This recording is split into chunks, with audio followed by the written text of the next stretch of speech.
부부싸움은 칼로 물베기다. 우리는 그냥 일심동체다. 무슨 동체가 어딨어. 그냥 사람은 각기 자기가 존중받아야 되는 영역이라는 게 있는 거야.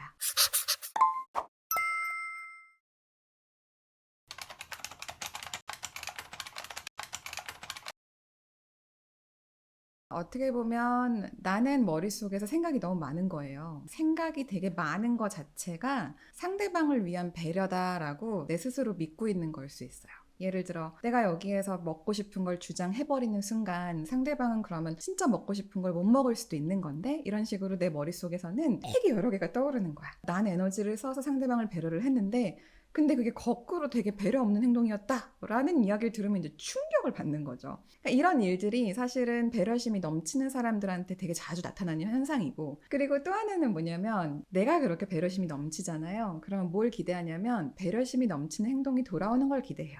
배려심이 넘치고 말을 조심하는 사람들은 상대방도 나한테 배려심 넘치게 말을 조심해줬으면 좋겠어. 그래야 우리가 서로 사랑하는 거잖아. 이게 또 성립이 되거든요. 그러다 보니까 나는 매번 배려심 넘치게 뭔가를 고민을 한 끝에 조금 시간이 걸리더라도 천천히 답을 했었는데, 근데 상대방들은 너무나도 그런 배려가 없이 어디서 만날까? 그러면 우리 집 앞으로 와. 뭐 먹고 싶어? 나 오늘 짜장면. 그냥 나한테 딱딱딱딱 정해서 야 너는 이렇게 해야 돼 라고 하면은 나는 항상 배려해주고 얘는 왜 이렇게 하고 싶은 걸 그냥 얘기를 하지? 이런 모먼트가 오면 또 그게 너무 상처를 받을 수 있는 순간이 되기도 하거든요. 저는 이 고민에서는 어떤 부분들이 좀 풀려나가면 속이 시원할 것 같냐면, 내가 머릿속에서 굉장히 많은 시나리오를 세워야만 상대방을 배려하는 거다라고 하는 그 믿음만 살짝 갈아 끼워보세요. 내가 원하는 거를 먼저 말하고 어때? 라고 물어도 괜찮다. 예를 들어 그런 거죠. 사실 나는 짜장면이 먹고 싶어. 근데 너는 어때? 그리고 그때 가능성을 어떻게 열어두면 좋겠냐면, 짜장면이 싫다고 하면 나는 안 먹을 수도 있어.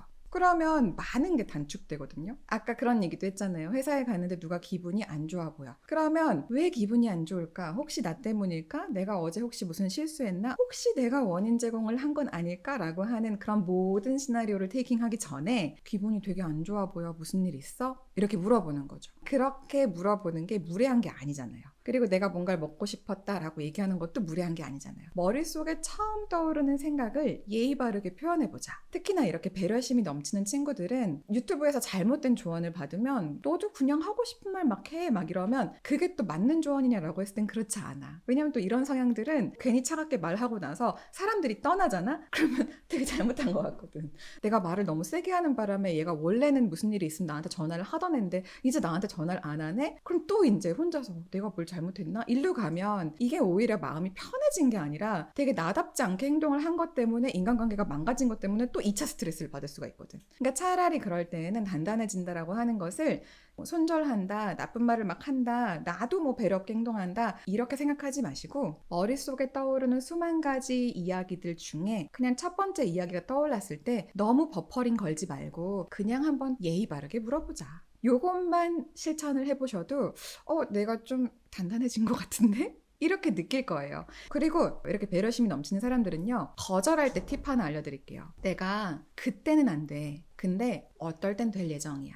요거를 여러분들이 마음속에 좀 세워두면 좋아요. 예를 들어 그런 거예요. 블로그를 운영을 하는데 블로그 노출이 잘 돼. 상위 노출도 잘 되고 누군가한테 홍보 수단도 되고 마케팅도 되게 되는 어떤 효과가 있다 보니까 자꾸 상대방이 부탁을 하는 거야. 너 저번에 그거 포스팅 해줘서 내가 효과를 좀 많이 봤다? 요번에 내가 좀 바뀐 게 있는데 포스팅 또 해줘. 뭐 이렇게 부탁을 해. 나 바쁜 거는 고려도 안 해주고 자꾸 나 불러내서 일 시키는 건가? 라고 하면서 상처를 받을 수가 있어요. 내가 이걸 왜 공감하냐면 내 블로거 초기가 그랬거든요. 상위 노출은 되게 잘 되는데 나는 시간이 없는데 상대방들은 이게 어려운 줄 모르고 자꾸 부탁을 한단 말이에요. 그러면 이럴 때는 못해. 아니 시간 없는데? 나 돈 줄 거야? 이렇게 말할 성격 어차피 아니잖아. 그러면 어떻게 해야 되냐면 요번 주엔 제가 좀 시간이 안 돼요 라고 얘기를 하는 거예요. 그럼 아마 상대방들이 그럼 다음 주엔 돼요? 라고 물어볼 수 있어. 근데 머릿속에서 만약에 다음 주에도 안 될 예정이잖아. 그러면 사실 다음 주도 좀 쉽진 않은데요? 라고 하고 그냥 내가 느끼는 어려움을 그냥 공유를 하세요. 요번 주는 이래서 안 되고 다음 주는 이래서 안 되고 그 다음 주는 이래서 안 된다 라고 하는 거를 3번만 안 된다는 이유를 말만 해도요, 상대방들이 그냥 부탁하진 않아요. 아, 너한테 되게 어려운 일인데 내가 부탁을 하는 거구나. 근데 네가 어떻게든 나한테 해주려고 노력을 하는 거구나. 내가 이렇게 부담을 주는 일이었는 줄 알았으면은 그렇게 막 부탁하진 않았을 것 같아. 이러면서 예의가 바른 사람들은 물러나기도 하고요. 나 근데 이번 주엔 시간이 안 되는데 라고 팩트를 딱 얘기를 했을 때 만약에 상대방들이 야, 너 뭐 되냐? 왜 이번 주에 내가 해달라는데 안 해주냐? 이러면 나쁜 사람이지. 그걸 안 들어주는 나에 대해서 막 실망감을 표현한다? 글쎄요, 난 싸우진 않더라도 마음속에서 나도 조금씩 그 사람에 대한 무례함에 대한 생각들을 하기 시작할 것 같아요. 그리고 그 무례함에 대한 온도가 너무 올라가면, 그러면 많이 올라갔을 땐 얘기를 해야 되겠죠. 근데 만약에 상대방이 그걸 받아들이지 못한다? 저는 그러면 그거는 조금 건강한 관계는 아니었다라고 생각을 해요. 그래서 중요한 건 뭐다? 내가 상대방을 돕고 싶은 의도는 있는 거예요. 그리고 내가 상대방한테 좋은 사람이고 싶은 의도는 여전히 있는 거예요. 하지만 서로가 무엇을 지켰으면 좋겠다라고 하는 것을 우리가 좀 알았으면 좋겠냐면 사회적인 관계 속에서의 예의의 거리. 이건 부부간에도 마찬가지거든요. 예를 들어서 남편이고 아내라고 해도 아내가 요번 주가 내가 몸이 좀 힘든 주간이야. 그래서 너무 예민할 수 있어. 잠이 많이 와. 그럼 남편한테도 요번 주는 나 좀 도와줘. 이렇게 얘기를 해서 남편이 설거지도 해주고 집안일도 해주고 이러면 그 부분 되게 잘 살 거예요. 근데 그게 아니고 와이프가 되게 막 컨디션이 안 좋고 정말 호르몬적으로 많이 떨어지는 주간인데도 야, 빨래가 안 돼 있어. 설거지가 안 돼 있어. 청소가 안 돼 있어. 넌 집에서 뭐 했냐? 이런 식으로 한다면 사랑하는 부부관계라도 그 무례함을 견딜 수 있는 사람은 시간이 지났을 때 저는 불가능하다고 봐요. 부부싸움은 칼로 물베기다. 우리는 그냥 일심동체다. 무슨 동체가 어딨어.